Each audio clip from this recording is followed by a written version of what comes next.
Hello, it's 9:24. I just drove in from Denver. It's about 1:45 in the afternoon.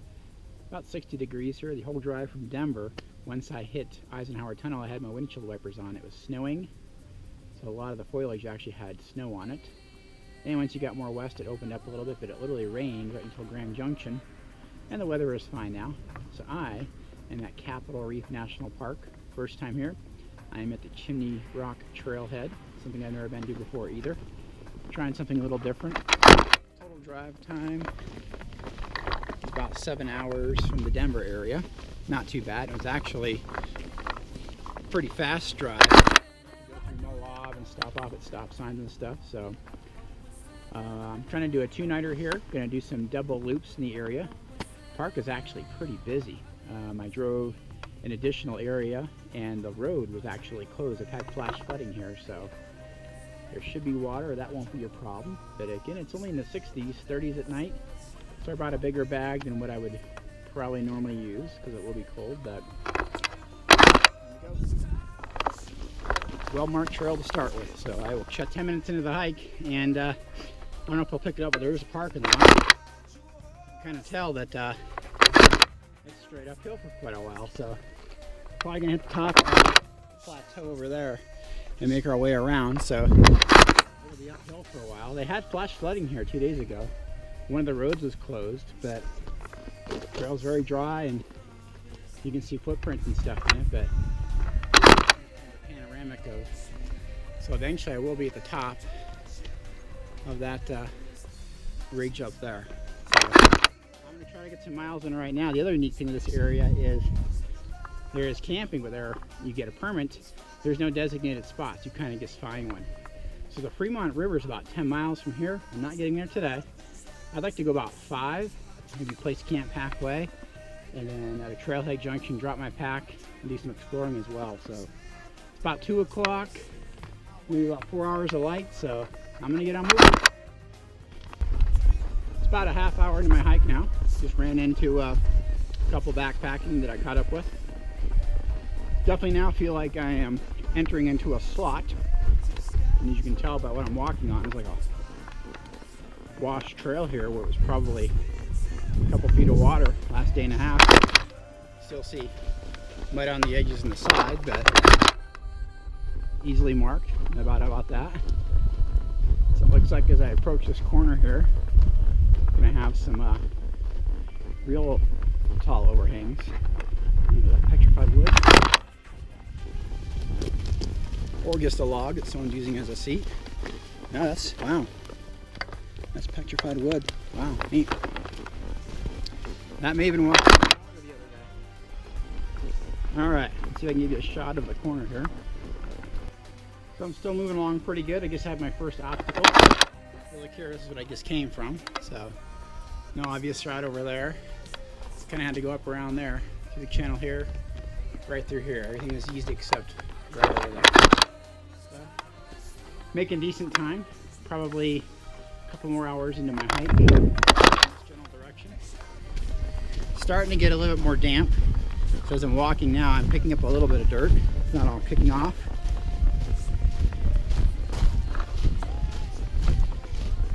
But definitely not probably a very interesting hike if it was flash flooding when you're down here, because you're really kind of trapped in here. You can probably call edges over here, but definitely now feel like I am walled in. Let me get a view this way of where we're at. Alright, well I'm going to keep them definitely now walled in. Get a shot of this right in front of me. That's got to be 500 feet high, more than that. And it's just a solid wall all the way up the sky right there, coming down. A couple more obstacles, and I just passed a whole bunch of debris that was as tall as I am. So I'm estimating that water was 6 feet deep in some areas, because it's all channeling down into here, going this way. So even though it's not supposed to rain tonight, I'm still going to find higher ground, obviously, when I camp. So that's why I'll build in some extra time for light to do that, just because it's also going to be a little wet as well. But and now the sun is disappearing a little bit because of the clouds, but also the canyon wall was just high enough over there to kind of block it out. So it's a little chilly. So there's a shot. And then I'll give you a shot of some of the rocks, just all the little bird holes in there. Gazillions of them. Wind's picked up a little bit. In Marine Canyon, sometimes it collects and funnels, and feels all right though. If it was July and you're doing this hike and it was 90 degrees, it would be pretty brutal. So I think this is a good time of year to come here. I should be coming up to my first decision point in the next 45 minutes or so, I can go look at the actual spring. It adds about 2 miles. It's not even 3 o'clock yet, so if I still feel good, I'm going to go ahead and give that a shot. But so far so good. I've seen 4 people out in the trail. No one since the last half hour or so. Still going along on a pretty good clip, but even with all the water and flash flooding here, I just ran into the first pool of water that's actually standing right ahead. So if I needed to get water, I certainly could right there. Don't need it, but it just shows you how the desert soaks everything up, because again, I've been out here now for quite a while, and that's the first standing water where I actually could have grabbed some if I needed to. Even though the ground still has it's still visibly wet. Vegetation's changing a little bit. Trees, stuff like that. But since I can't get in that water, I'm gonna have to go down this little slot right here, so I better put this away. So every now and then you get a lot more scrambling now. The route I was walking on is in very narrow slots that are, well, luckily you sort of look around and find higher ground, keep moving along. It's definitely interesting. There's no signs or footprints or anything. Everything's washed away out here. But again, it's just common sense on what to do. That had to have been 2 days ago, but I'm starting to see a lot more signs of water. You can tell by the color, but it's a dark, murky brown. So if I treat it right, I can still drink it. But again, I brought enough for today, in the morning, and tomorrow, so I'm not worried about water right now. The only yucky part is the weight. There's another obstacle. So you get a good foothold. Sometimes you got to do a look around. So I'm going to back into this.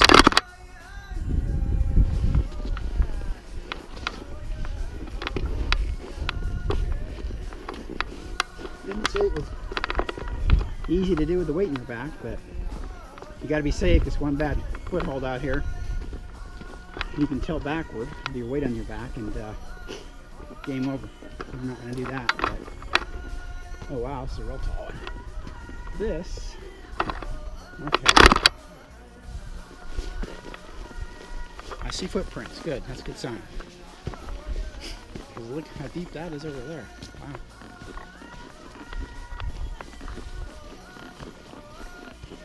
All right, but you need to get water. At some point you could down there, but that's getting pretty deep down there. That's a slot that if you were hiking along and it would rain on you, it would not be a happy ending. If you do not like heights, don't look down. Definitely coming to an area now where it's exposed on the right hand side. So if you look off to my right, and pretty tight. So that is touching my back. There we go. Woo. Tight trail right here. No way out of there. So make your footing count on this.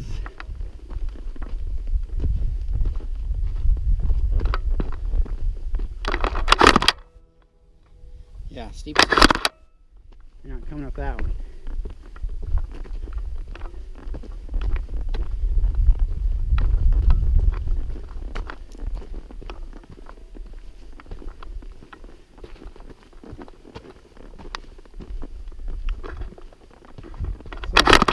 But just a good picture of what the ride is like in some parts here. They're definitely elevated now off the bottom. So hopefully soon I'll be to a trail marker where Lower Spring and Big Spring cross. still making my way down the trail, and it's definitely a lot more challenging and slower now. Certainly doable, but you can see here it's constant boulders everywhere with water pockets. So you kind of got to pick your step and your line. Since I am wearing a pack, there are points where I'll go right, go left. I had to step in one mud hole and I went down a little bit. Didn't have a choice, so every little corner is something new.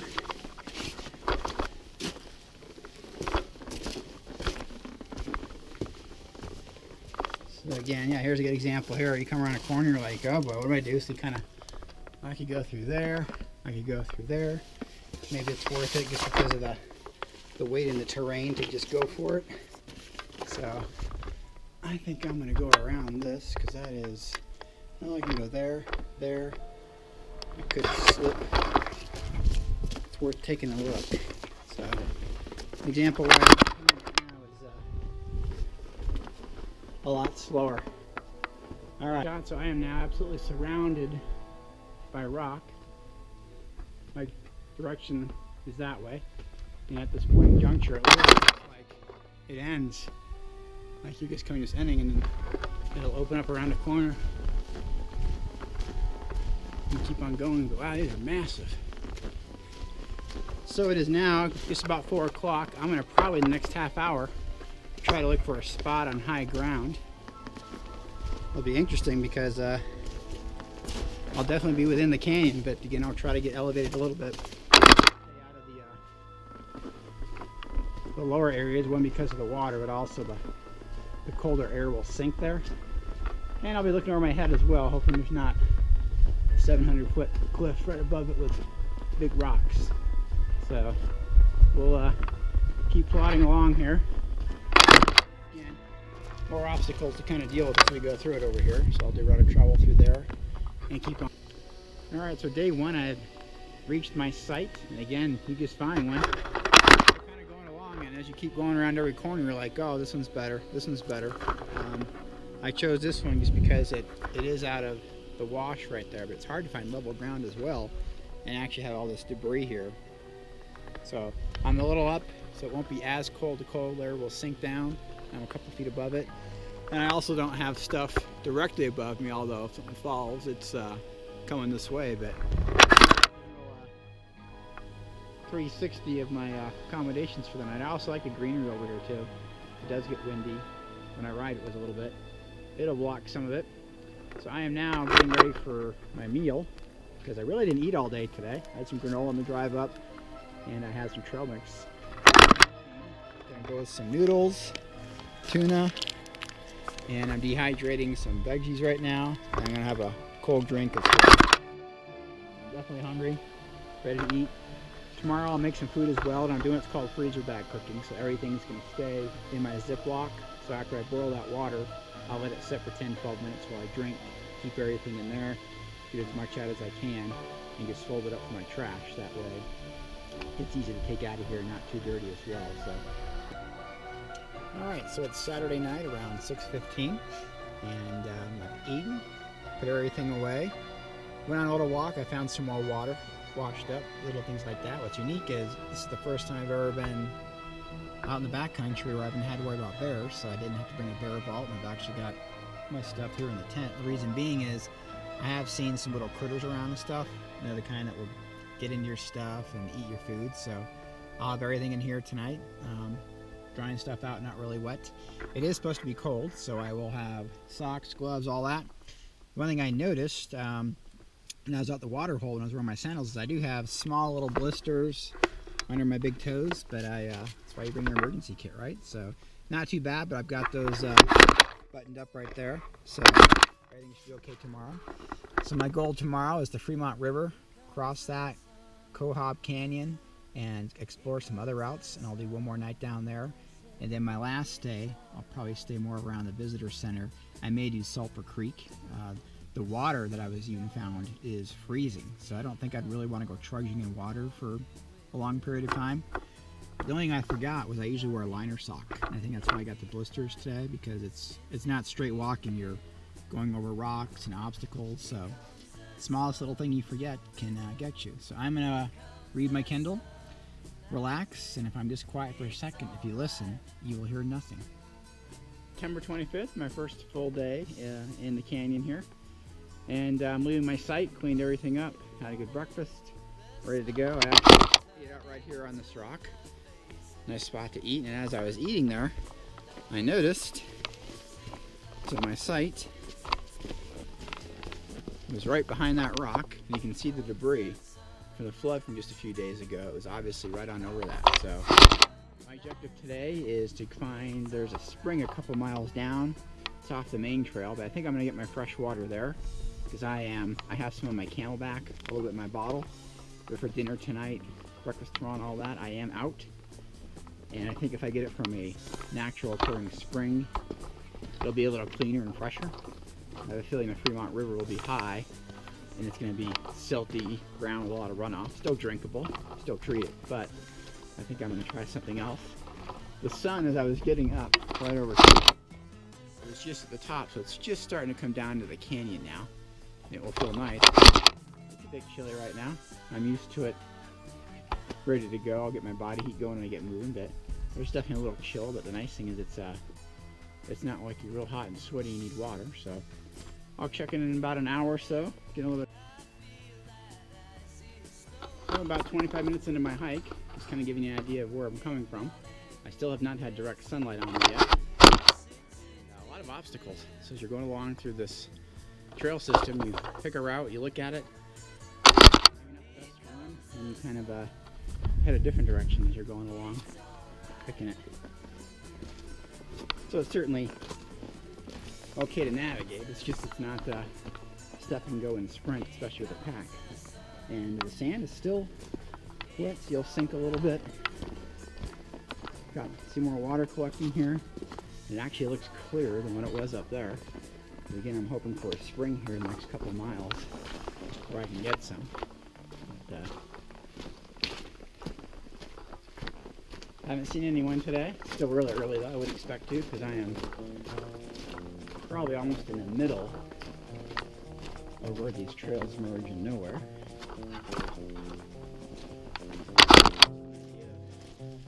What we're going through. So avoid the water, we'll go over here. Sometimes you have a rock, you have no choice. Repeat. So my mileage progress will be okay. It won't be super fast, but I will probably check back in at the spring area. It's after 9:30, and I finally am reaching the point where the angle of the sun is high enough where the canyon isn't blocking it. So first light of the day. About a quarter of a mile back, I was walking on higher ground. Got to a point where I had to step down, and I lost my right shoe. I actually had to fish it out with a stick. So I'm pretty much giving in. My feet are going to get wet today, shoes, so I'm not worried about it too much. And this is actually spring water that's ahead of me, so it looks clearer because it's running. Obviously, it's such a trickle, it doesn't even make noise. So if I needed water, I could probably dig a little bit of a hole and get it out. Don't need it yet. I think I'm going to go on for a couple more hours before I worry about that. But a view of where I'm going, and it's hard to describe just how deep these canyon walls are when you're down here in them. The canyon is definitely opening up a lot more now. I'm walking on some hard packed sand in some areas. I had to stop a while ago, remove the right shoe. I felt like I had a giant rock in it. It's like, yeah, probably not a good idea. Bottom of my feet, and it's actually sand that just formed a little circle. So all is better. One thing when you do these routes for the first time is you keep guesstimating distance where it's going to be, but you're constantly just turning and going. So you really don't get more of a couple hundred yards of perspective ahead of you. But the routing is much easier now. There's really no obstacles. Now it's just sort of walking and looking around. So a view of where I'm going to. It's also drying out more too. So I think with the open air and all that, it's even the riverway that I'm walking on right now is dry and rocky and probably more closer to how it normally is. Spring is worn out. No running water now. I believe when I reach my intersection, if I go left, That's where the spring comes from, where this place gets its name. So I will be. Here's a pretty cool shot here as I'm coming along. I'm under this giant arch, but it's on the ground and obviously covered. Literally goes this whole area above me here, all the way down. So I bet back in the day, this would be a cool cowboy camp. And you got higher ground on the left-hand side. I haven't seen water for quite a while now, so I'm hoping the spring is actually running and doing its thing. Again, I'm not short on it. I just haven't seen it, whereas a mile and a half back there was an actual spring that was running, very shallow. But coming to the end of the beach. Again, another loop. Keep looking and wondering where the trailhead to kind of get is going to start, but making good progress. Temperature is fantastic, so having a good time. All right, good news, bad news. I made it to the Fremont River. There's actually a road right over there, so all I have to do now is cross it. And you can tell there's no bridges, no signs, no markers. It's just cross it. With the flash flooding, I'm gonna have to search for a while to find a place to cross it, because it's not like it's super long, but I can't get up that bank right there. So I'm gonna do a little scouting around, probably head upriver, and it's a water source. It's nice and chocolatey, but if I need to, that's what I'm going to do. So it looks a little better up here, but this should be fun. I'll once I find my spot, film the crossing. Well, that didn't take long. I literally went 50 feet and said, well, looks like my best entry is going to be right here. So obviously, being this dark, I don't know how deep it is. I can tell you it's cold. I'm not about to feel myself take a deep tumble. It's not too fast right here, so it's navigable. Alright, so I'm now halfway there. Definitely committed. I guess this would take the mud off my shoes and stuff like that. I pictured it, I'd stop for my lunch break, get water, put my sandals on. Instead, I'm like, I need to get over this thing. Okay, I'd be right here.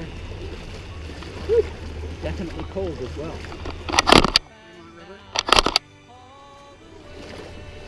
Almost across, and I can hear traffic.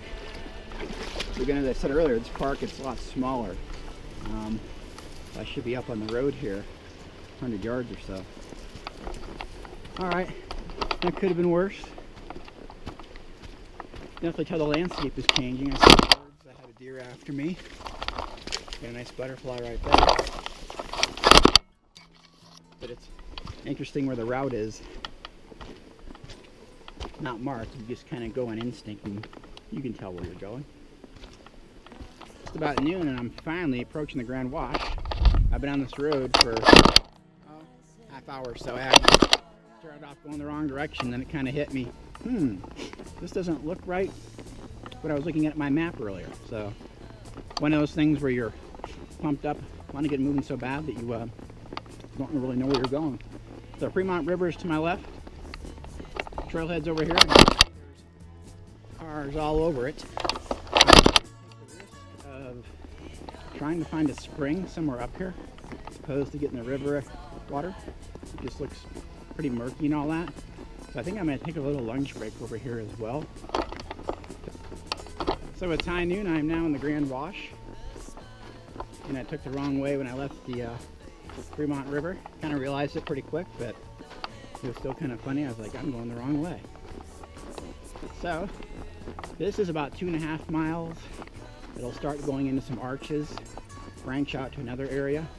I'm actually there's the Cohab Canyon, and I'll be spending the night in a different trail system, so not on this. This should be actually populated, but I will keep my eyes out for any potential water sources. I'm not calling it an emergency, but it's always nice just to have it in there and available. And I didn't take a lunch break either. I decided, I'm going to just keep on going. So, view definitely fun. Full sun exposure now. Probably in the mid-60s, so temperature is fantastic. Although wearing this, I'm getting a little hot, so I'll take advantage of the shade and maybe check in once I climb up everything. So first shade area, the Grand Wash. I can see now why they have signs posted about not being caught in here during a flood. Just how high up these canyons are around where I am right now. A little bit of a breeze coming down through here now. Actually feels pretty good. I'm starting to get a little hot. Most people I've seen, because again the road is just half mile that way. This is a 2-mile hike for your turnaround point. So I'm going to keep my eyes posted for water and make it to the top. So it's about 1:30, decided to take my pack off again, walk around a little bit without it. Came to a kind of interesting area here. I guess this used to be a mining area with uranium. So the miners used to stay out here in little wind shelters. I wonder how old this thing is. I saw a sign from the 1950s. And if you look way over here, you can see some of the mines that are barred off. I'm looking at right now. As you can tell, it's a little windy right now. Which actually feels pretty good because I'm pretty hot. There's a shot of a couple of mines over here. So this used to be uranium mining, just literally right in the national park. Definitely out in the middle of an open bowl area right here. I think there's a road within 1.5 miles of here, so kind of see where that comes out, hit my next trailhead. Back on the roadway. It's easy hiking. Good view. Car comes by about every minute or so. So the Grand Wash is back this way. I'm now heading back to link back up to the Fremont River. And I kind of decided that this route's going to be a lot easier because of the rocks and water in the other one. But it is bone dry, this part of the park. I was going to go down the canyon, just off to my right. I definitely need to get some water. And I was worried enough, but I was like, you know what? I can see the road, see the town, kind of see the field and stuff behind me here, entering an orchard area. So I'm going to get some water, get cleaned up. And you can tell I'm getting by people as well, going through the trails. But so just ahead of me is orchard area. I'm hoping there's water there. I'm also going to clean out my shoes. And I just came down, goes way down, down and over there. So get a great view of it. I could see all this green. I'm like, there must be water. And I'm like, oh, it's an orchard. So I'm going to go visit it and around a ton of people around and get some shots. Here's a quick shot of the orchard below me. You can see it's a straight uphill, but a really good view out here. That's a good 700-800 feet we've gone up. So I'm hopefully within 2 miles of my spot. I'll be calling it a day and getting packed up, ready for the night. So I'm now on the Cohab trail, hopefully hooking up the frying pan soon. It's definitely much different topography up here. This is a very high bluff and it's very open. Can't really tell it rained here. You got on the side, something like here and there, but otherwise it's barren dry. So I'm definitely glad I filled up on water. The only disadvantage is you got to carry that weight. So I think I'm feeling it now because it's getting close to 3:30 in the afternoon. I've been hiking non-stop today, with the exception I had about a half hour when I stopped at the orchard and I had like a 10-minute lunch. So I've got about an hour left of me, I would say. And then I'm going to definitely start looking for a campsite. Here's a cool shot of a rock formation right behind me, up the bluff.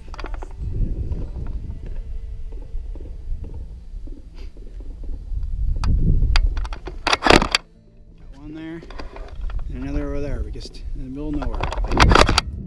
So it's actually now starting to turn into rock. But I got to be within about 1.5 miles or so of my destination. So it's about 4:30 on day 2. I just found my site. Kind of a cool shot. I'm in a bowl. So I am on the frying pan trail.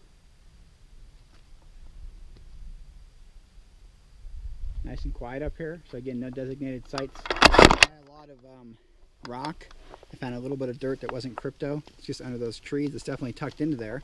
But it falls within the rules and regs, which you got to do out here. So I think I'm going to go ahead and get an early dinner going. Also get some drink. You can tell I'm definitely exhausted today. A lot of hiking. If I looked at my watch, my GPS, I did over 19 miles because I did a lot on the trail. I went back and got water at the campsites and all that, but it was definitely worth it. So it's a nice site. So Bluebird night, should have a good night. I may check in one more time. If not, I'll do a review tomorrow morning. All right, it is night 2. It's just after 7 o'clock and the sun is just starting to go down. I did a little bit more hiking, got cleaned up, had a good dinner, and I am definitely feeling it now. I'm going to sleep really good tonight. I bet you I'll read for an hour, and probably 8 o'clock I'm going to be calling it lights out tonight. So I tallied about 19 miles today. Feet got tore up a little bit, but not too bad. I've got moleskin and some stuff on them, so it's not really cold right now, but I'm preparing for it, so that way I'll be ready. So I will sign again tomorrow morning, and the objective is to make it to the campground where I got water, visitor center, and then from there it's about a 4-mile walk to the Chimney Rock. So again, the only bad thing about the loop I'm doing right now is it doesn't come directly out to the parking lot. So tomorrow's hiking, it'll be under 10 miles, probably closer to 8, and then I have to drive back to Denver Metro. So I'll be getting home in the late evening or whatever, but I have next day off of work as well, so I'll be able to recover and get back to the real world. So, all right, so it's morning of day 2, time for my departure. It's pretty windy and actually chilly right now. The sun is starting to come up over there, but it won't over here for a while, and I'm on a high plateau. So today again, hike back down. I may stop at the visitor center, and then from there head back to my car. I looked at my maps, maybe about 7.5 miles. So again, 7:45 right now. Hopefully I'll be back in Denver within 12 hours or so. But it's been a really good trip. I would absolutely come back here. So I'm gonna get started my way, and I may shoot some stuff that may just try to get going as well. Definitely on my final downhill approach, and you can see the road below me. I'm actually going to be going, might not be able to see the road in the camera there, but about 4 miles. So I'm literally pointing straight at it now. So between those crevices over there, there's still the road. Following that, the visitor center should be around that corner as well. So definitely a nice vista up here. You can see why people that car camp over here come up here all the time. Good hike. So I'm gonna keep on marching on. All right, I made it down to the campgrounds now, and I'm actually at the Gifford house. So if you look here, you can actually get food, and it's right along the roadway, so this is definitely a tourist area. There was a part of me, it's like, I may stop and get a cinnamon roll, but I'm still far enough away from the car and all that that I think I'm gonna keep rolling. But they definitely do a good job with horse pastures and tourist things to do around here. This would be a good spot to go camping. So again, I just came from literally all the way, it cuts through right there, it cuts through up there at the top. So it's a good little hike, and most of my hike now is probably going to be on pavement. It's a little weird. I don't think I've really ever hiked long distance on pavement before, but you hear stories about people that hitchhike. I don't see myself putting the old thumb out trying to do that, but I'm just curious if anyone will even stop. It's a ranger station, and you can see behind me, here's the Fremont River, and it's probably back down to now what would say are normal levels, like a trickle, easy to walk across. One thing I asked him when I was in there was, there's no birds here. He kind of said the same thing. He's like, yeah, I live in Torrey, and this area is just devoid of anything besides the ground dwelling ones. You know, there's turkeys and hens and things like that, but nothing too big. So I'm just going to follow this roadway about 4 miles back to the car and dodge traffic. So far this whole walk back has been uphill. So it's work getting back to the site as well. Probably a good 5-7% grade. The car goes by about every minute or so. Most of them are coming toward me. They're all friendly and they'll give you a wide berth. But nice view to the left as well. More cars coming. Here's a shot of straight ahead.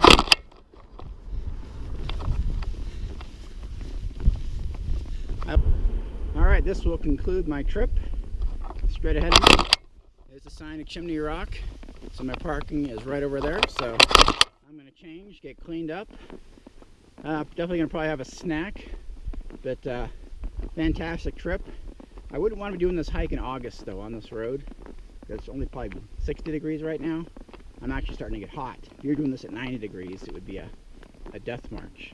But so this is where I started my trip, over here, and I went all the way up on that, and I kind of circled back and done everything in reverse, just easier terrain. You can tell there's still plenty of cars out here, so hope you enjoyed the film. It was a great trip.